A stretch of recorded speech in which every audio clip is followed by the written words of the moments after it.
Peace. Welcome to another episode of Adventures in Wholesaling. I'm your host, Sean Young. On today's episode, I'm just going to dive into what wholesaling is all about, just really from a basic perspective, so that in case you've never heard of wholesaling, you kind of can get an understanding of what that's all about on this call. Well, not kind of. My goal is that you do get an understanding. All right. Wholesaling is basically finding properties and finding sellers who are motivated to sell those properties to you at a discounted price, usually under market value. So let me give you a scenario. Someone sells you their house, or say someone is advertising their house for sale for $100,000, and the market value for that home, or the after repair value, or the ARV for that house, let's say is $100,000. So basically, this person is saying, hey, my house is worth $100,000 once it's all fixed and repaired, and I'm selling it to you for that amount. So obviously, if the house is not repaired and then after repair value condition, then what you want to do is go in and negotiate at a lower rate, because your end goal as the wholesaler is to be able to market the property at the after repair value. So you don't want to buy it for the after repair value, because that's going to be your incentive for your end buyer to want to jump in and purchase this property, or if you yourself have the funds or the means to purchase it, for you to lock it down yourself. So back to this scenario. So this person is selling their house for $100,000. Doesn't mean that's what we're going to pay. Obviously, we don't want to pay market value. So I'm going to contact this buyer. Hopefully they're going to be motivated, because that's really all we want to deal with is motivated sellers. So I'm going to contact this motivated seller. Excuse me if I said buyer. We're going to contact this motivated seller. And usually the way that we're going to do that is by sending them a letter or contacting them by phone, if we're able to find their phone number anyway. But usually mailers is going to be your direct mail is going to be the route that you want to go, because that information is usually pretty easily available, far as who's the owner of the property, or whatever that may be, far as how you can locate who the owner is if they're not the one that's directly advertising that sale for the property. So in this scenario, the owner is advertising for $100,000. What I would like to do is possibly make an offer on this property for around maybe $60,000 to $65,000. Why? Because I probably actually want to go a little bit lower than that. I probably want to go around $50,000, because I want to give an offer that's kind of ridiculous, actually sounding that's going to sound ridiculous to my seller. And that's what you want to do. You want to kind of sound ridiculous on your first offer. You don't want to come in with a high offer, because then you have no room to negotiate. So again, I could probably come in at around $55,000 on this offer, and work my way up from there if need be. Because what we're going to have to consider is that there's going to be repairs that are going to be needed on this property. So let's just estimate about $15,000 to maybe $25,000 in repairs.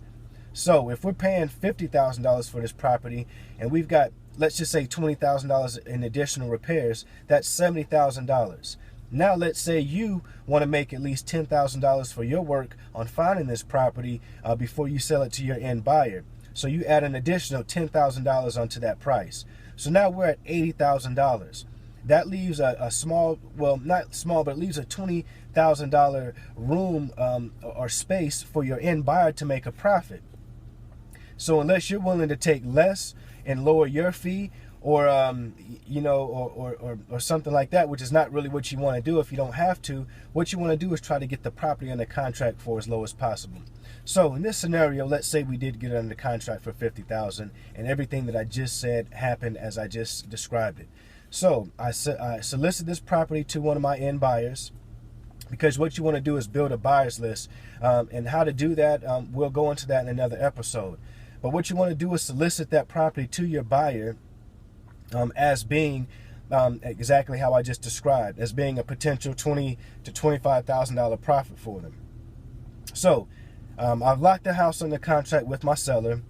I've agreed to pay them $50,000. Of course, it's not going to be that easy. They may have said, they want a little bit more. But again, we're looking for motivated sellers, not just someone who's putting a sign in the yard saying, hey, my house is for sale. So this motivated seller is possibly somebody who maybe inherited this property, maybe have been going through a divorce, has a child going off to college, and they just need fast cash.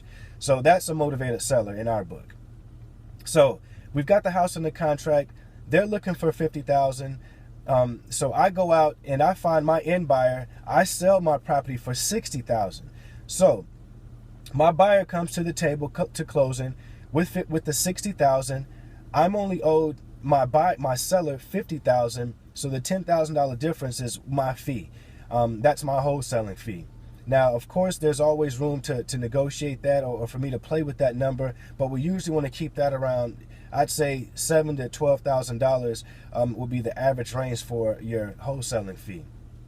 So now that you've got everything figured out, you've got your buyer, he or she has agreed to go ahead and give you that price. You're at the closing table, either at a closing attorney or with a title company. I'm in the state of Georgia. I'm in the Atlanta market, so we deal with closing attorneys. So I would take everything to that attorney. They would close everything out, and again, that $10,000 is my fee in a nutshell. So now I know I've basically told that very briefly. I didn't go into a lot of details, but I will go into details on further episodes.